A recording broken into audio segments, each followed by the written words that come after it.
Toute l'actualité du ski, chaque semaine sur Rhône TV. Avec le soutien de Bliblablo de Net Plus, Ski Valais et les banques Raiffeisen du Valais roman.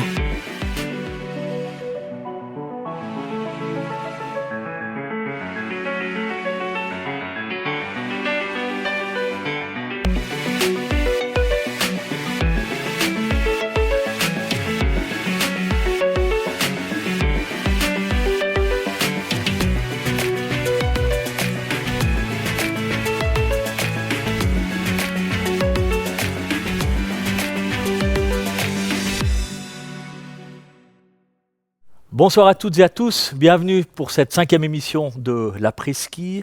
Il nous avait promis de venir sur ce plateau et il a tenu parole. Secrétaire général de la Fédération internationale de ski, la grande et puissante FIS, Michel Vion est avec nous ce soir. Bonsoir Michel. Bonsoir à tous.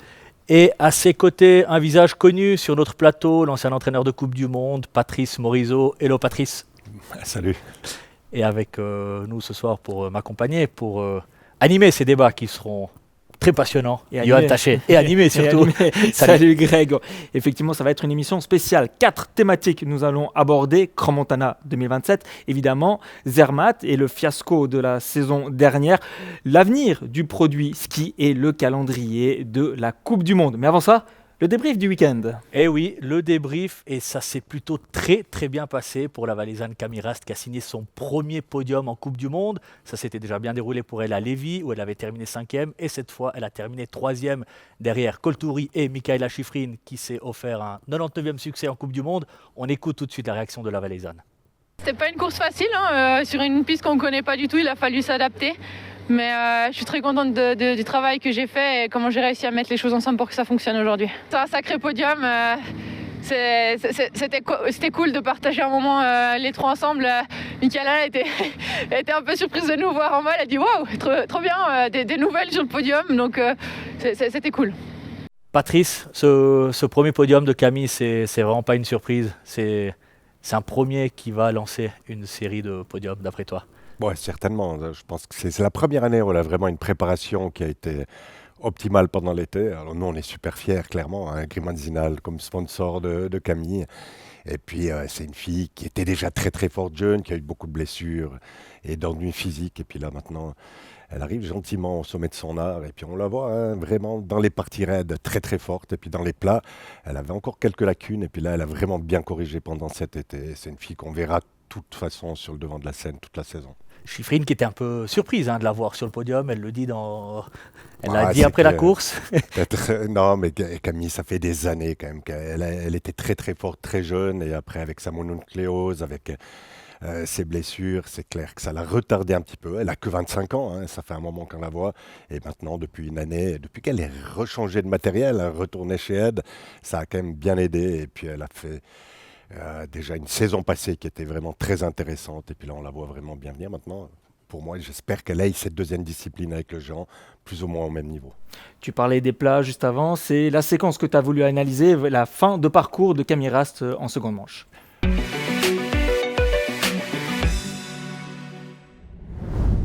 Patrice, alors on va le voir ici en image, Camille n'était pas la plus rapide sur ce plat final, mais tu as voulu mettre en évidence certains aspects.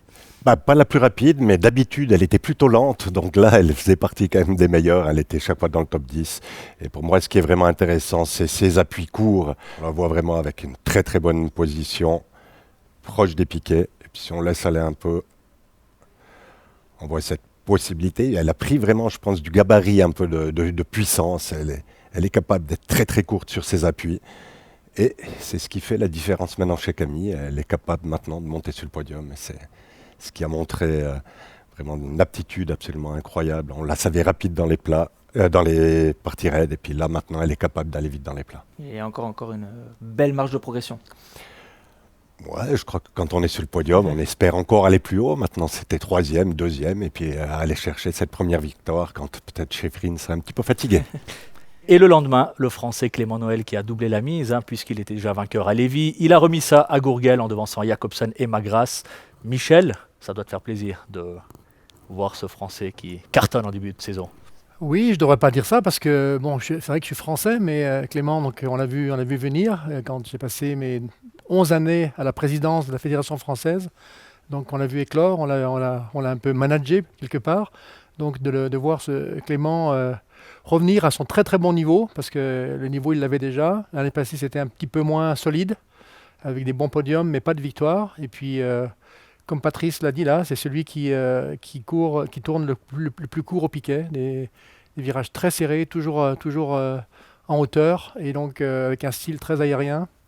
Et on l'a vu hier à Gurgel, c'était effectivement une leçon de slalom, en première manche en tout cas. Et Amier qui arrive aussi, qui tourne autour du podium et qui va arriver aussi. Oui, sur ce podium. Sébastien, je dis Sébastien, c'est le papa que Oui, je connais voilà, à bien. l'époque. Ouais. Et, voilà, ils sont de mon village, mon petit village de Pralognan à la Vanoise. Voilà, donc, mais Steven, oui, effectivement, il a passé un cap. On le savait, très bon skieur, très bon techniquement, très équilibré, très solide sur les skis. Et puis, il a passé un cap et il arrive maintenant à bien gérer tout ça, à bien empiler, comme on dit, les assiettes.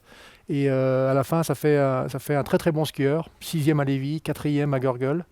Donc voilà, c'est un peu comme Camille, c'est en train de prendre de la consistance. Donc après, chez les garçons, c'est un tel combat, il y a tellement de prétendants au podium que c'est vraiment la guerre. Mais effectivement, Steven Amier, c'est un très très bon skieur.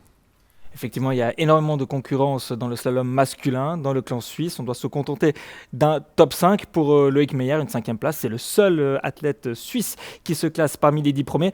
On a l'impression hier, Patrice, que la problématique, c'était de réaliser 2 manches parfaites pour les slalomeurs suisses.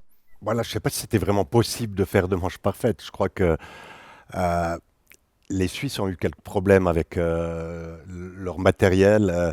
Ce qu'il faut bien comprendre, c'est qu'ils vont s'entraîner souvent sur les glaciers, sur de la neige artificielle, mais rarement des pistes aussi glacées. On les retrouve un petit peu dans les dômes, mais on a vu là des Suisses un peu en souffrance, surtout en première manche, où on a vu, je crois que même Loïc a dû vraiment changer son setting entre les 2 manches, Daniel Yule la même chose. Et puis c'est clair, là, les 2 premières courses des Suisses en slalom, par rapport à la qualité de ce groupe, sont un petit peu décevants. Michel Vion, on vous connaît en tant que secrétaire général de la FIS, vous avez aussi présidé la Fédération française de ski alpin, vous avez été athlète, champion du monde en combiné, vous avez gagné un combiné à Wengen aussi, et fin 2023, vous avez été promu au rang d'officier de la Légion d'honneur par la République française. Par quel titre êtes-vous le plus fier ? Ouh là là, ça c'est compliqué. Ce qui est certain, c'est que quand on est athlète, on a envie d'être champion. Donc voilà, alors, j'ai pas été un grand champion, mais j'ai quand même réussi à arracher un titre de champion du monde du combiné. Il fallait le faire à une époque où le ski français était dans un gros trou. Et puis non, moi je suis fier avant tout de ma reconversion, d'avoir mis au service un peu du pays, un peu mon enthousiasme, ma puissance de feu en tant que président d'abord, en tant que directeur technique pendant 10 ans et président de fédération pendant 10 ans. Et donc voilà, je pense une belle carrière, touche à sa fin presque, mais on a encore un peu de travail à faire pour essayer de faire avancer les choses. Vous avez toujours voulu embrasser une carrière de dirigeant sportif après votre carrière sportive ? Non, du tout. J'ai commencé, après ma carrière sportive, j'ai commencé à travailler dans l'industrie du ski, les marques Dynastar et Rossignol. Donc j'étais directeur de compétition chez Dynastar et puis après chez Rossignol. Et entre-temps, la fédération m'a fait un peu des appels du pied. Et puis voilà, je suis venu pendant 10 ans directeur technique et puis après président. J'ai eu un certain Patrice Morisot sous mes ordres. Donc, 6 ans. 6 ans sous mes ordres, vous voyez, c'était une belle histoire. Et donc voilà, une grande et belle carrière, je crois. Et puis, encore une fois, c'est pas terminé. On a plein de choses encore à achieve, on dit en anglais. Accomplir. Voilà. Patrice, on te connaît entraîneur, on te connaît consultant, on te connaît directeur de piste, mais la politique du ski, ça t'a jamais intéressé ? Non, pas vraiment. La politique en général ne m'a pas vraiment intéressé. Mais j'aimerais quand même juste revenir quand il dit j'ai fait une carrière. Il faut quand même le dire le temps où tu courais, le combiné était la discipline reine. C'était vraiment les athlètes complets qui étaient, si on regarde à Kitzbühel, c'était pratiquement le titre qui comptait le plus. Et c'était pas le slalom, c'était pas la descente, c'était vraiment le combiné. C'est une autre époque certainement, mais des résultats qui étaient absolument extraordinaires. J'avais des compétiteurs comme Peter Lüscher, Anton Steiner, Andy Wenzel, les frères Mayer, Steve et Phil Mayer, Donc c'était voilà. Tu avais devancé cette Peter époque-là. Rucher, hein, c'est juste Oui, en Peter Rucher était au championnat du tout à monde, fait. 82. Donc j'ai gagné la bonne, on va dire ça comme Voilà. ça. Mais- Pour revenir sur ton rôle de secrétaire général, tu es en contact avec le président, évidemment, le président Eliash. À quel point est-ce que c'est difficile ou facile de travailler avec lui? C'est vrai qu'il est un peu plus discret, on le voit moins. Les médias notamment. Oui, le président Eliage, c'est un passionné de sport. Il a comment dire, cette volonté de faire avancer le sport. Il aime le sport, il aime le ski. On l'a vu ouvrir des Coupes du Monde d'ailleurs assez récemment. Mais bon, il a une passion pour le ski. Alors il a une approche qui peut être des fois un peu brutale, un peu sèche. Et il vient de l'industrie, voilà, il a c'est un businessman. Et donc du coup, peut-être pas comment dire, la manière de faire que le monde associatif, le monde du sport est habitué. Mais en même temps, il a des idées assez clairvoyantes pour le développement du ski.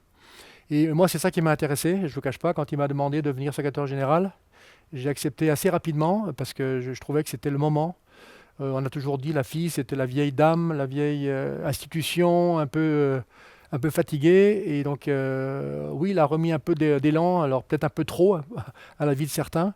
Mais, Depuis 2021 donc. Hein. Depuis 2021, exactement. Donc ce qui est intéressant, c'est que oui, il a quand même pas mal d'idées. On a engagé cette grande opération de centralisation des droits de télévision qui est censée rapporter quand même un peu des moyens supplémentaires. On va en parler plus Tout tard ça justement. pour aider les fédérations nationales. Donc oui, c'est pas facile à travailler tous les jours avec lui, c'est une évidence. Mais je crois qu'il me fait confiance sur la partie sportive, la partie qui connaît peut-être le moins, le côté relationnel. Il compte sur moi pour effectivement avoir cette vision globale de l'institution. On va y revenir d'ailleurs sur le développement du produit ski pour les prochaines années, mais le premier dossier chaud, c'est Crans-Montana 2027. La FIS a entériné Crans-Montana comme hôte de ces championnats du monde seulement au mois de septembre, 2 ans après l'élection de la station hôte. Il y a toujours des problématiques, des rebondissements dans ce dossier. Et là, il y a le problème du stade d'arrivée qui fait face à des oppositions. Comment vous gérez la situation à la FIS ? Non, c'est assez simple. À la FIS, on a des protocoles, on a des systèmes qui sont relativement bien établis, avec des cahiers des charges bien établis, avec des procédures de candidature qui sont bien établies. On a toute une partie marketing, financement, tout ça c'est bien établi. Et oui, on a rencontré un peu de certaines difficultés avec Crans-Montana qui sont maintenant en grande partie réglées. Donc le contrat d'accueil a été signé récemment, donc voilà, ça c'est déjà un bon point. Mais c'est vrai qu'en rapport au dossier de candidature, il y avait un peu plus d'espoir d'avoir des infrastructures qui soient construites. On parle avant tout des parkings, la zone d'arrivée étant assez restreinte, assez étroite. Il avait été proposé effectivement de faire pas mal d'aménagements. Et ces aménagements ont posé problème. On a été les premiers à admettre que ça pouvait être délicat. Et l'idée n'était pas de tout casser, de tout construire des choses qui étaient infaisables, mais d'accompagner. Et, voilà. Et malgré ça, on a quand même eu quelques difficultés.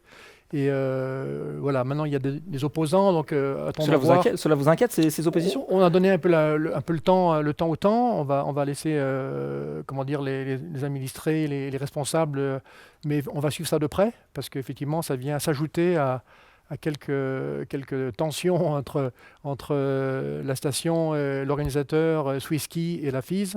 Donc l'idée maintenant c'est plus d'accompagner que de s'opposer. Mais oui, on suivra le dossier de près parce que on ne peut pas se permettre 2 ans, 3 ans avant des événements majeurs comme ça, de ne pas être prêt ou de ne pas savoir qu'on sera prêt. Mais vous avez posé une deadline ? Non, il n'y a pas de deadline. On sait que les travaux qui seront à entreprendre commenceront à la fin de l'hiver, en avril, en mai. Et donc, à cette date, on espère que les petites tensions qu'il y a et les oppositions de certains riverains pourront être réglées. Si ces travaux ne pouvaient pas commencer, là on commencera effectivement à s'affoler ou à mettre certaines deadlines. Justement, sans nouveaux bâtiments, sans nouveaux parkings, est-ce qu'il y a un risque que les championnats du monde ne se déroulent pas à Crans-Montana en 2027? Oui, j'ai déjà l'occasion de le dire plusieurs fois. On a déjà admis beaucoup de choses par rapport au dossier initial. Donc, et on ne peut pas avoir des championnats du monde avec des infrastructures qui ne correspondent pas. Et là, ce n'est pas une Coupe du Monde, on parle bien d'un championnat du monde, donc c'est puissance 10. Donc l'accueil en particulier sur la partie technique, les télévisions, les camions de télévision, l'accès des équipes, le bâtiment de chronométrage qui est censé accueillir aussi les médias. Donc ça doit être réalisé. C'était dans le projet initial, qui était d'ailleurs plus grand. On a demandé à ce qu'ils le réduisent pour effectivement pas dépenser de l'argent pour rien, donc côté un peu raisonnable. Mais ce bâtiment, il est essentiel. Sans ce bâtiment, eh bien, on fera une simple Coupe du Monde et ce ne serait pas le but recherché. Donc oui, on sera exigeant parce qu'on pense qu'on a fait déjà beaucoup de concessions et on a essayé de trouver les bonnes solutions.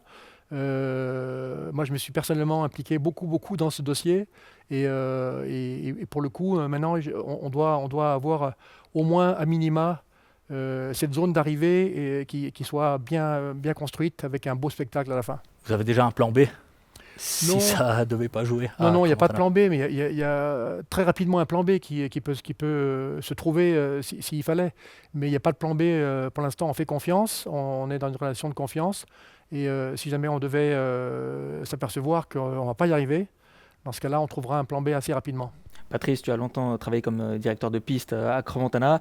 Tu connais aussi un peu les entrailles de Swiss-Ski. Est-ce que tu es étonné qu'il y ait, comme le dit Michel, qu'il y ait des tensions entre les différentes entités, Crans-Montana, la FIS, Swiss-Ski? Moi, je connais la partie sportive. Je ne connais pas vraiment la partie politique ou ce qui entoure. Après, ce que Michel dit est totalement juste. On ne peut pas vendre un projet et puis faire autre chose. Donc, à un certain moment, je crois que c'est vrai que cette aire d'arrivée, on la voit, ça faisait partie intégrante du dossier. Après, Crans-Montana a gagné avec un dossier, donc il faut aller au bout avec ce dossier. On ne peut pas tout changer. Après, il faut sûrement trouver des solutions, mais moi, je comprends que dans le dossier initial, il y avait un projet énorme. C'était un projet énorme, peut-être trop gros. Et on s'est très vite rendu compte que ce n'était pas la peine d'insister sur ce dossier qui était peut-être trop gros. Mais dans les promesses qui ont été faites, les promesses qui ont été écrites, et comme tu le dis, Patrice, il y avait des compétiteurs à côté. Narvik, Zoldéou, les Andorrans, qui disent mais comment ça se passe là? Nous, on avait un dossier qui était bien établi. Et puis, on attribue le championnat du monde à Crans-Montana. Ils ne vont pas faire la moitié de ce qu'ils avaient promis. Donc comprenez que ça peut poser quelques tensions. Mais après, il faut quand même voir un petit peu tout l'à côté. Il y avait CMA au départ, maintenant c'est Vail Resort. Ça change et puis je pense que ça sera aussi beaucoup plus facile pour la FIS de travailler avec la nouvelle équipe en place. Alors, à Crans-Montana, il y a eu Marius. Et maintenant, qui a fait un boulot extraordinaire, ça il faut quand même le dire. Crans-Montana, sans Marius Roby. Il n'y aurait pas eu de championnat du monde. Il n'y aurait même pas eu de Coupe du Monde à la base, pas de championnat du monde. Et puis maintenant, c'est une autre équipe et puis ils doivent se mettre en place parce que CMA, ça vient d'être fini. Veil arrive et je pense que Veil va bien aider pour que ils ont aussi cette expérience. Les championnats du monde à Veil, on les a eu 2 fois il n'y a pas très très longtemps, c'est quelques années et 20 ans. Donc c'est des gens qui ont aussi l'expérience, qui vont certainement aider à faire de ces championnats du monde une terrible réussite, parce qu'en Suisse, des championnats du monde, je pense que ça pourrait bien... Par rapport à des dossiers, il y a toujours des circonstances un peu atténuantes. On se dit, effectivement, on n'a peut-être pas vu ça correctement. Et on est là aussi pour aider. Et quand je dis nous, c'est les experts de la FIS, les race directeurs qui viennent par rapport aux pistes, par rapport à la sécurité, par rapport aux zones d'arrivée. Tous les conseils qu'on a pu donner pour dire, voilà, ne faites pas ça, faites plutôt ça. Et on arrive à un projet qui était un projet à minima, quasiment. Et on se met d'accord sur ce projet à minima, et après on se rend compte qu'il y a des oppositions. Donc comprenez qu'on est un petit peu... on sera vigilant, bien sûr. Mais pour l'instant, on est dans le dialogue et on est dans l'accompagnement. Et confiant encore, malgré tout. Oui, confiant. On est en Suisse, on est dans le pays du ski, on est avec des gens d'expérience, on a une station qui a des moyens, avec une fédération nationale qui est bien organisée, donc il n'y a pas de raison de ne pas y arriver. Mais encore une fois, on ne peut pas être dans un standard qui serait en dessous de ce qui se fait. et de ce qui s'est fait. Vous avez vu ce qui était Courchevel-Méribel, par exemple. Voilà, il y avait le beau temps pendant 15 jours, c'est vrai, ça a beaucoup aidé, mais en infrastructure, c'était énorme. Il y a eu des parkings 700 places, deux télécabines tout neufs, une piste taillée dans la forêt, remodelée totalement. Enfin, il y a eu vraiment des investissements pour faire à la fin un beau spectacle. Tu parles de beau temps. Alors justement, passons dans un autre lieu du Valais, à Zermatt-Chervigna. On en a parlé ces dernières années. On a essayé de lancer la saison de Coupe du Monde, la saison de vitesse dans le Haut-Valais. Malheureusement, ça ne s'est pas fait. Trop de vent, pas assez de neige, etc. Patrice, est-ce que c'était une fausse bonne idée de lancer des descentes à cette période, à savoir fin octobre, début novembre? C'était mission quasi impossible. C'est une mission difficile. Moi, ce que j'ai pas bien compris là-dedans, c'est de se précipiter et de décider ça la première année, de faire l'été et de dire on va faire déjà au mois de novembre ou octobre des courses à Zermatt. Et du reste, la différence qu'il y a eu entre la première et la deuxième année de Zermatt, la première année, Zermatt n'était pas prêt. Il n'y avait pas eu de snow farming, toute la partie basse, ils n'ont pas pu faire, pas canonner, donc ça a été plus une faute de l'organisation. La deuxième année, ils étaient prêts. L'année passée, ils étaient prêts, ils ont eu de la malchance avec le temps. On le sait après. Ce projet, franchement, pour les yeux, il est magnifique. Sportivement, c'est un petit peu plus compliqué. La période est plus compliquée. Et je crois que j'ai entendu un petit peu des bruits sur un retour peut-être de Zermatt par rapport à la piste qui existait avant. Mais ça c'est une grande idée. Parce qu'elle est bien exposée, c'est plus bas, un tiers de la piste est dans la forêt. C'est différent. Sur un glacier, on sait, ça fait 40 ans qu'on va sur les glaciers, ça fait 40 ans que les équipes nationales ne vont plus jamais, au mois d'octobre, novembre, pratiquement s'entraîner. Trop de vent, trop de brouillard. C'est trop aléatoire. En réalité, à Zermatt, mais cette année, ça nous donne tort. Hein. Oui. Cette année, il y a eu pratiquement 20 jours de grand beau, pas de vent, et ça aurait été, en tout cas, pour des images extraordinaires. Mais je crois qu'après, les athlètes, ils se sont un petit peu trop mêlés. Pour moi, quand tu profites de ces glaciers pendant l'été, l'automne, et puis tu tapes comme ça sur un organisateur, franchement, pour moi, Zermatt a pris les bonnes décisions aussi, en disant, OK, vous voulez pas de nous, on veut pas de vous pendant un certain moment. Et puis je pense que tout va revenir un petit peu plus tranquille, certainement déjà l'été prochain ou l'année d'après. Comment est-ce que vous aviez accueilli justement cette interdiction? Patrice a un peu tout dit. On s'est tous un peu précipités. Peut-être c'était un projet qui est, encore une fois, qui est sur le papier, qui est super. Mais oui, un peu tous précipités, tous autant qu'on est. La station, certainement, les fédérations nationales italiennes et suisses, la fédération internationale, bien sûr. On s'est tous un peu précipités. Et sur le mot qui revient, c'est aléatoire, risque, trop de risques. Alors cette année, on dit, mais oui, regardez, on a reçu d'ailleurs des emails, regardez, cette année, c'était super. Oui, mais c'est facile de dire ça après, ou même trop facile de dire ça après coup. Mais c'est trop aléatoire. Et à cette période de l'année, je pense qu'il faut qu'on soit réaliste. Réaliste parce que on voit il y a trop de changements de température, trop de changements, le brouillard, le vent, c'est compliqué. Par contre, on peut imaginer que Zermatt soit un site remarquable avec le contexte et qu'on puisse trouver des solutions. Alors peut-être au mois de mars, on s'est aussi acharné sur le mois de novembre alors que peut-être qu'il n'aurait pas fallu. Et ça, c'est un peu la faute de tout le monde aussi, et Zermatt y compris. Quand on dit nous, c'est début de saison, autrement c'est rien, c'est ou tout ou rien. Et peut-être qu'il faut trouver d'autres solutions au mois de mars. On peut trouver peut-être aussi commencer avec peut-être les filles ou les garçons, mais pas les deux en même temps. Enfin, se donner un petit peu d'air, un peu de marge de manœuvre, l'intégrer dans les calendriers. Il y a ce projet de nouvelles pistes. Alors le nom m'échappe parce que Gornergrat, le défi. Gornergrat, qui encore une fois est un projet, parce que j'entends dire que c'était quasiment tout prêt. Non. Vous en êtes où justement? Il y a eu des visites officielles. C'est-à-dire que le contact a été rétabli avec. Bien sûr, on a refait des contacts. Donc durant l'été, au mois de juillet, il y a eu des visites officielles de la part des deux race directeurs, hommes et dames, et leurs équipes. Donc les échos qu'on a, il y a quand même beaucoup de travail. C'est pas demain matin, hein. Ce sera un gros travail, mais ça peut être un projet, encore une fois, qui est jouable. En l'état, ça ne l'est pas, ça c'est sûr. Donc si on se dit c'est pas sur le glacier au mois de novembre, ou c'est pas encore sur la partie basse sur cette nouvelle piste, donc il faut encore travailler un petit peu. Patrice, tu es en contact avec les organisateurs. Quel est le potentiel de cette course, de cette compétition sur le Gornergrat? Quand on connaît Zermatt, donc le potentiel est grand. Quand Zermatt veut quelque chose, normalement, ils vont. Il y a un potentiel qui est énorme. Il y a eu des Coupes du Monde sur cette piste il y a très longtemps, mais c'est clair qu'elle doit être remodelée, revue de A à Z. Mais par contre, il y a un départ, il y a déjà une arrivée, il y a de la place, il y a un petit peu tout ce qu'il faut. Pour le public aussi, pouvoir, enfin pour le public, pour l'accès pour tout le monde. public. Ouais. Non, je pense que ça, c'est une réelle bonne idée. Vraiment. Parce que l'histoire entre Zermatt et... Moi, ce qui m'a vraiment... Au départ, on dit on va essayer des Coupes d'Europe, et puis tout d'un coup, c'est vrai, ça s'est précipité et c'est pas passé. Ça, c'est un projet, mais certainement, il faut attendre 2, 3, 4 ans pour que ça se réalise. Mais il y a un gros travail. On skie avec les jeunes, là, souvent... au début décembre ou mi-décembre, où on va faire nos premières courses sur le haut. Mais c'est une piste qui est magnifique. Ça veut dire que 2027, c'est beaucoup trop tôt. C'est un peu les premiers échos qu'on a eus pour organiser une telle Coupe du Monde. Pour moi, c'est pas trop tôt, parce qu'on sait qu'à Zermatt, ils mettent les moyens. S'il faut faire, et s'ils sont persuadés, et c'est possible d'aller. Mais 2027, ça vient vite. C'est comme Crans-Montana. Crans-Montana, 2027, au début, on dira, il y a encore 400, 5 ans, et pour finir, c'est demain. Non, Crans-Montana, pour venir à Crans-Montana, c'est les Coupes du Monde hommes cette année, au mois de février. Et donc, c'est là ou jamais, quoi. C'est là que ça se passe. On n'y reviendra pas, chez les hommes.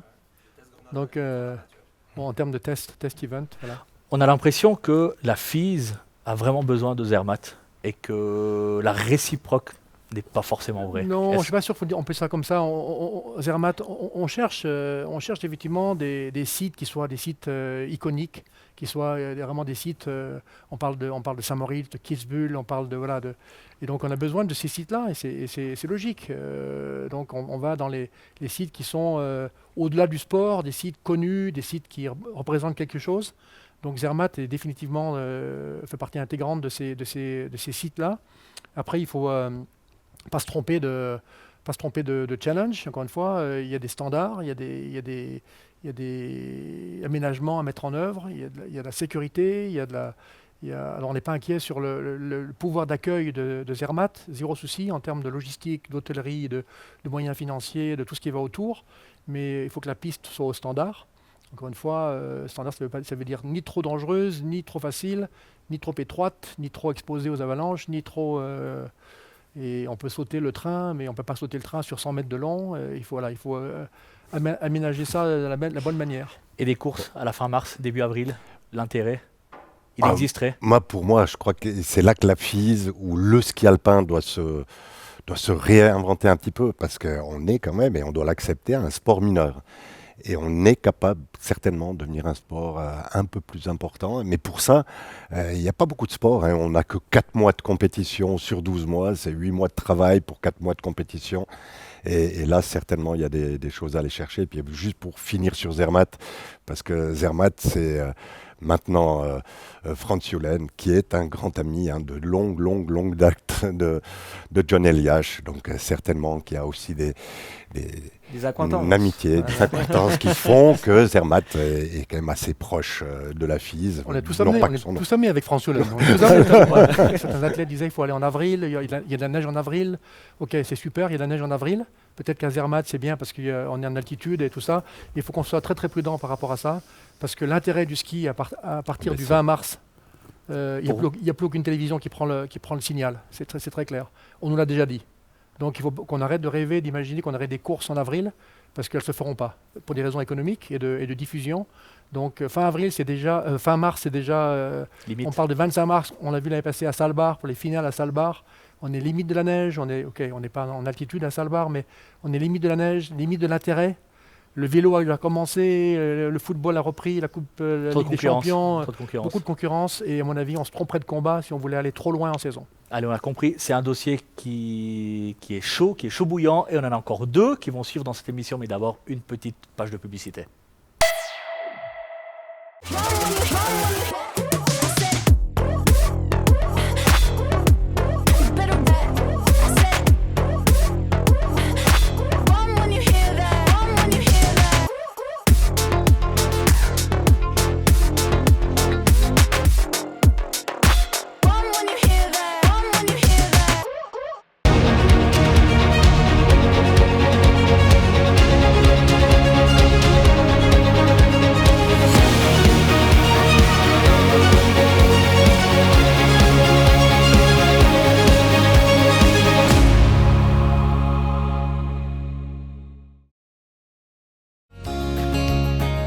Vivez local, banquet local.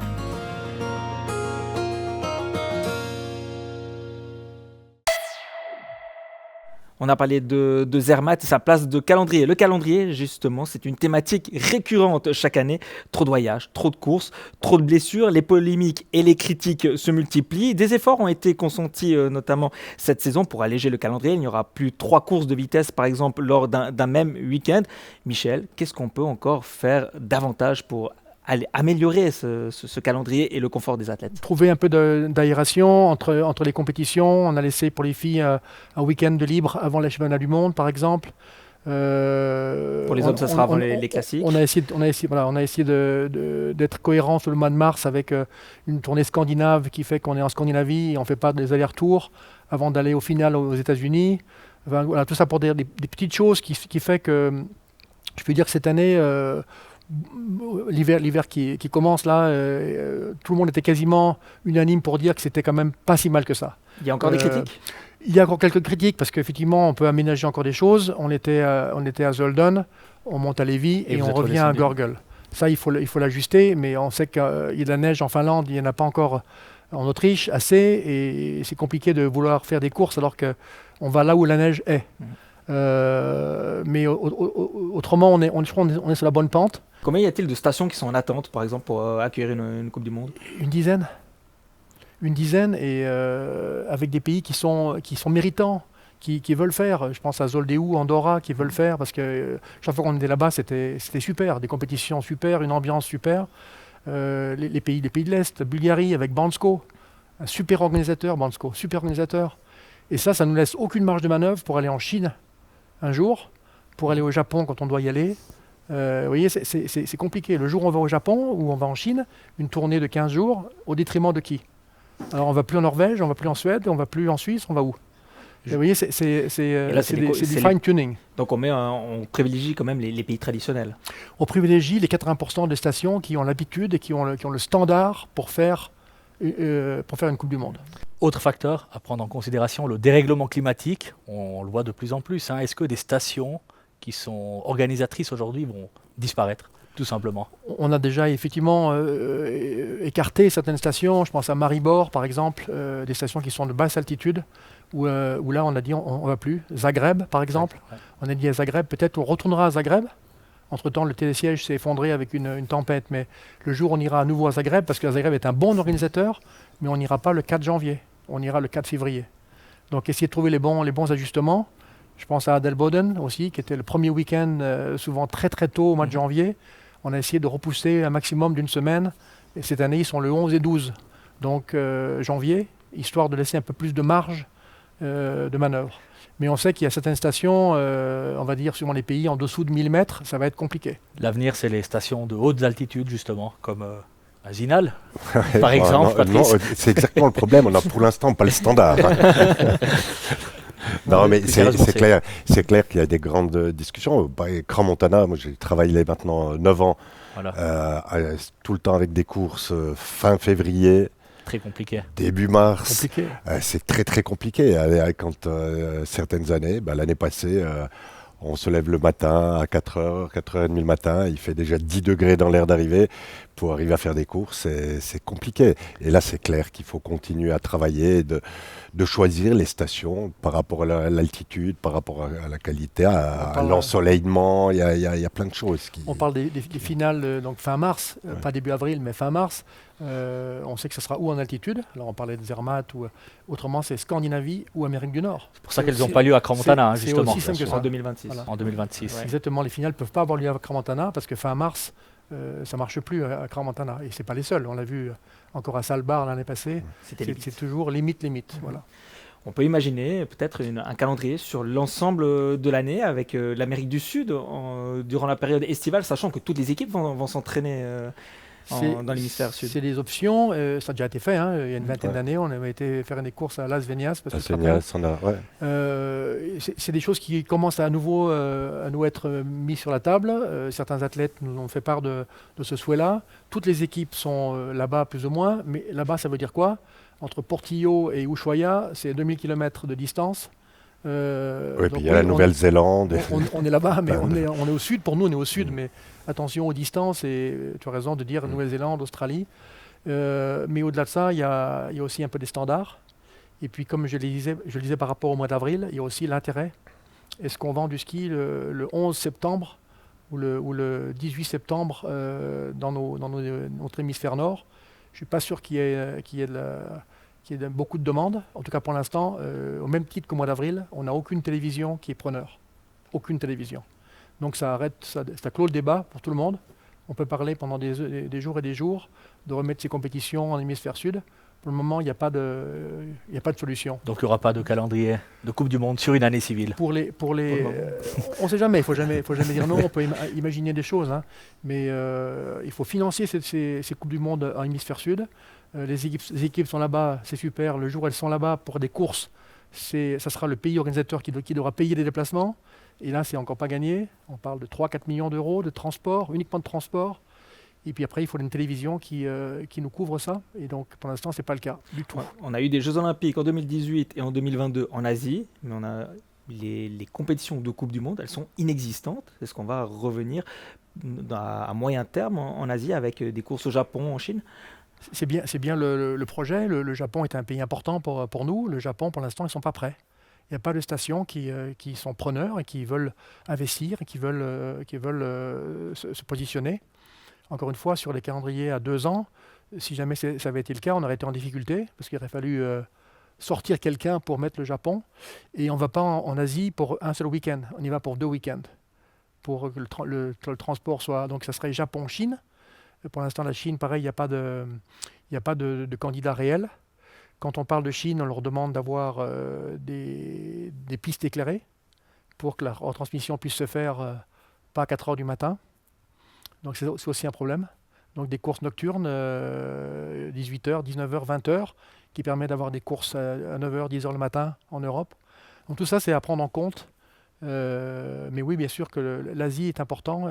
Corée, Japon, Chine sont toujours dans notre tête. Et c'est pour ça qu'il ne faut pas trop s'emballer et laisser un peu de place le jour où on décide d'y aller, parce que les stations seront prêtes, le standard sera là, il faut qu'on puisse y aller. On parle de Japon, on parle de Chine, ça nous permet de parler du dernier thème, hein, le développement du produit ski alpin. Dubaï, par exemple, est-ce qu'on aura un jour un slalom de Coupe du Monde dans un dôme à Dubaï? Non, ça a été évoqué, c'est pas d'actualité. Il a été clairement défini il y a maintenant plusieurs années, c'était avant qu'on arrive, qu'il n'y aurait pas de standard Coupe du Monde dans un dôme. On a des règles de dénivelé, on a des règles de distance, on a des règles... Donc très clairement, il n'est pas question de déroger à ces règles-là. Donc c'est bien pour la promotion, pour les niveaux en dessous, niveau Coupe d'Europe. Il y a des courses qui se font, FIS, il y a des d'ailleurs, courses FIS qui se font, des courses Master qui se font.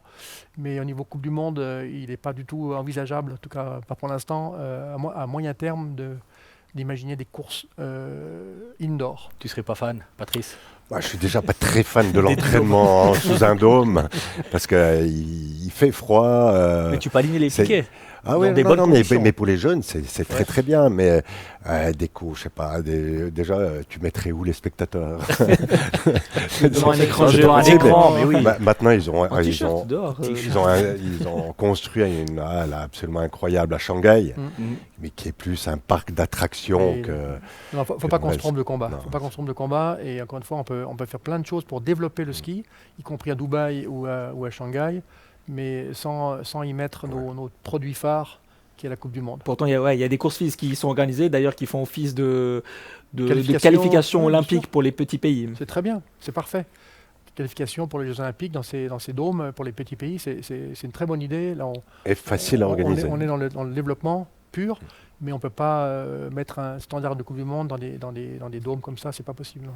Ainsi, ça va être le format qui va peut-être aider à davantage développer ce produit ski. On parle de slalom en 3 manches, de slalom nocturne, vraiment faire un circuit de slalom nocturne.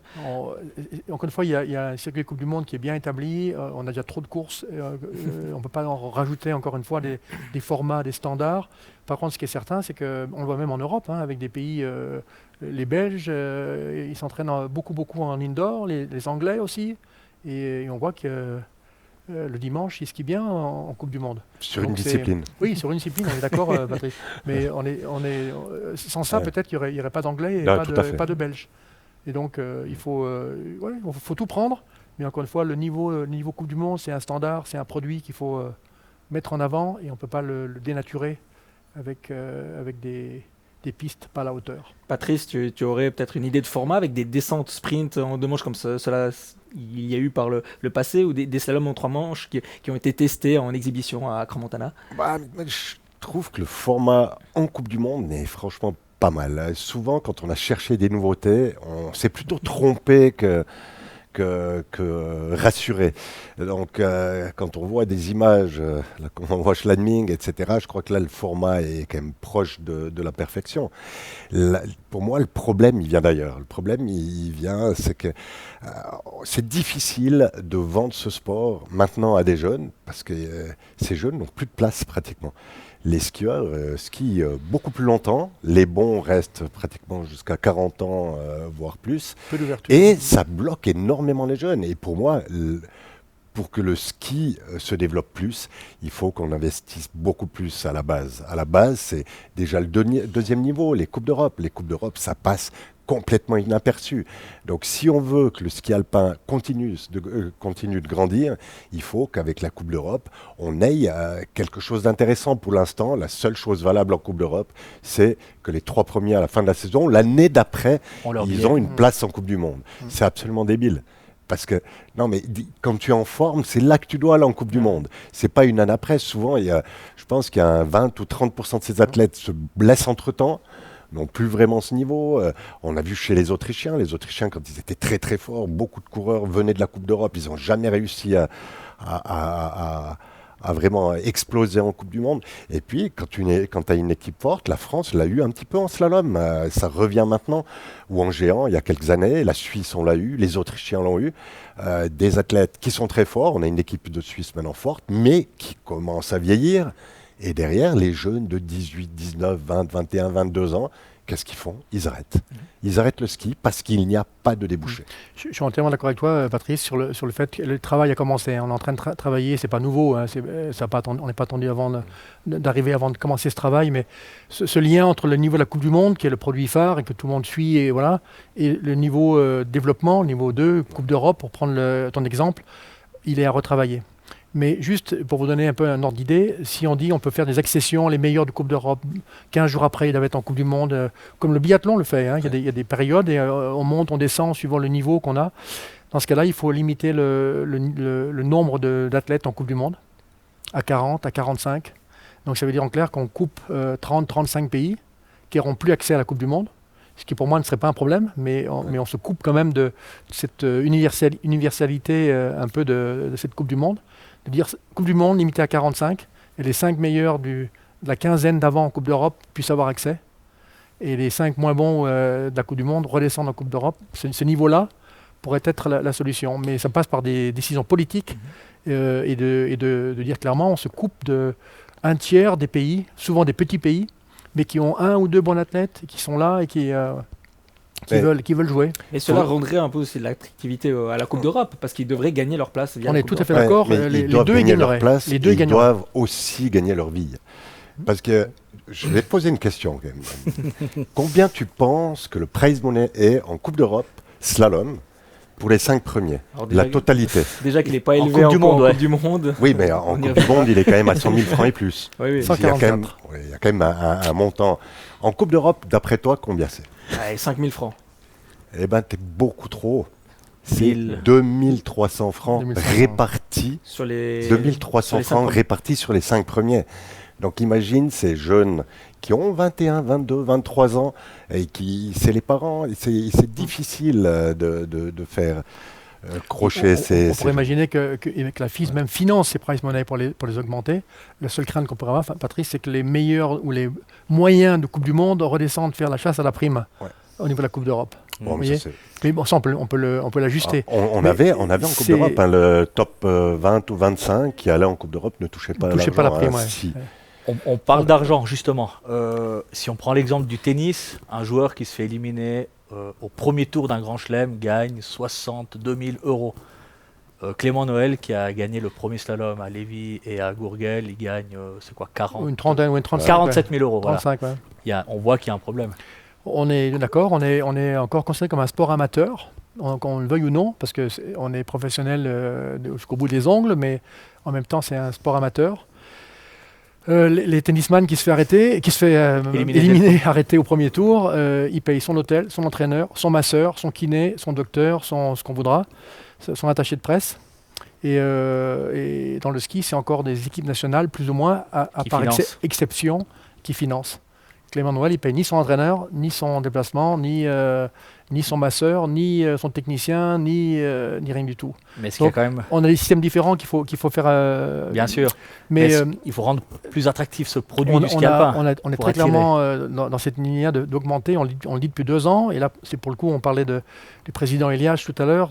Ça, c'est très clair dans son esprit.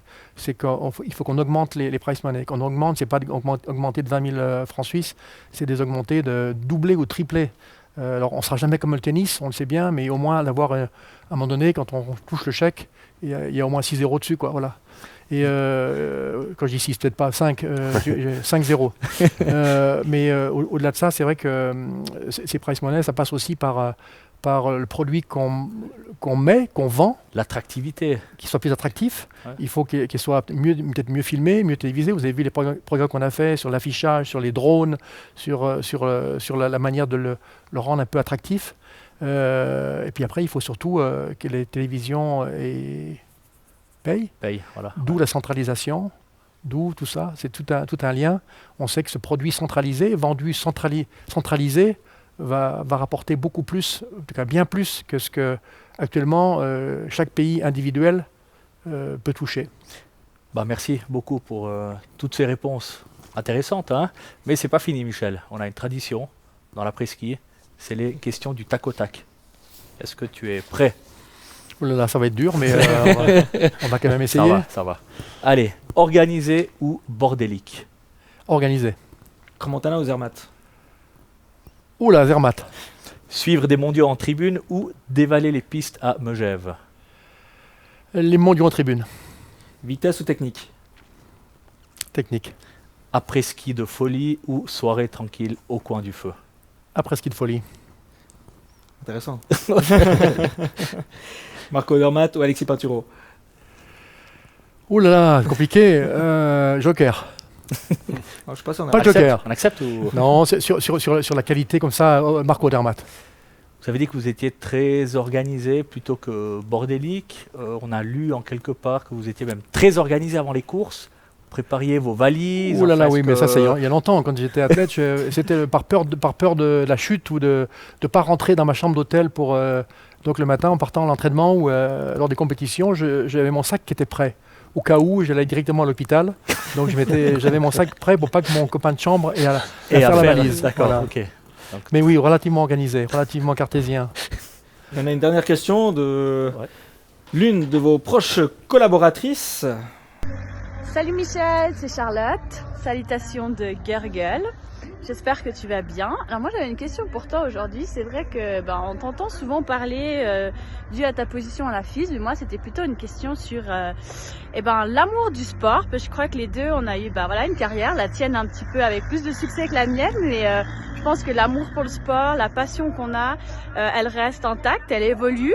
Et du coup ma question c'était toi qu'est-ce qui est resté en fait? Quelle est la passion? Qu'est-ce qui te fait vibrer encore à travers ce sport depuis toutes ces années où en fait tu es dans ce milieu en ayant partagé aussi plusieurs rôles? Donc qu'est-ce qui est resté? Qu'est-ce qui te fait vibrer? Et voilà. Ciao ciao. Merci Charlotte pour la question. Presque dire que tu es vieux. Non mais c'est donc Charlotte Chable. Charlotte Chable qui est effectivement une ancienne cette athlète. Passion, cette flamme. Oui, mais moi c'est le sport, d'abord c'est ma vie. J'ai toujours été impliqué comme athlète, après dans une marque de ski, après à la fédération, une marque de ski à nouveau et à nouveau la fédération et maintenant à la FIS. Donc toujours été dans ce milieu-là. Moi j'aime le sport, j'aime tous les sports. Cette année, j'étais pendant les Jeux Olympiques de Paris, j'étais à la session du CIO juste avant les Jeux. Et j'ai décidé donc de ne pas rester pour les Jeux. J'étais invité de partout, bien sûr, et crédité de partout. Et je ne suis pas resté. Je suis allé en vacances, 15 jours, parce qu'autrement, je n'avais pas de vacances. Et je suis resté chez moi dans ma maison en Bretagne, maison de vacances en Bretagne. Et j'ai dû faire en moyenne, je sais pas, 8, 10, 12 heures de télévision par jour. Tous les sports.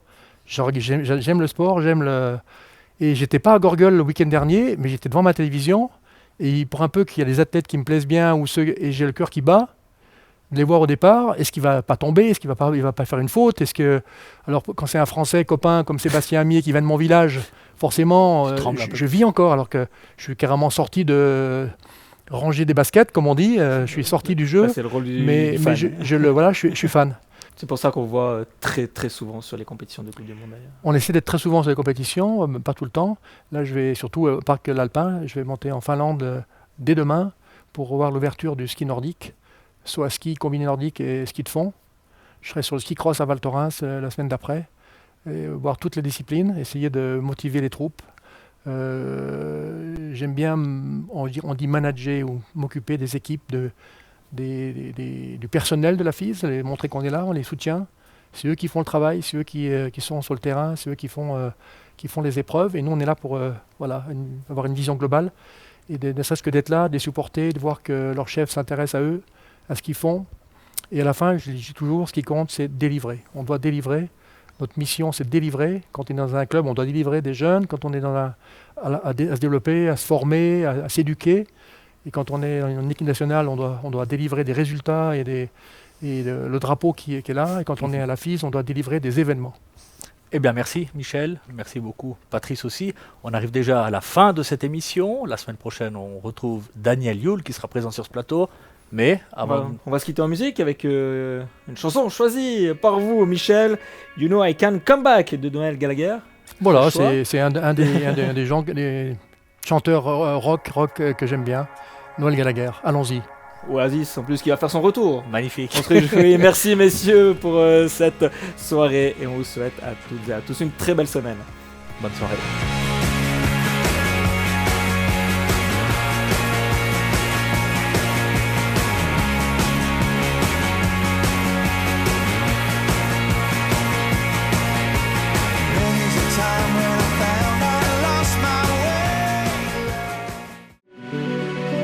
Toute l'actualité du ski, chaque semaine sur Rhône TV.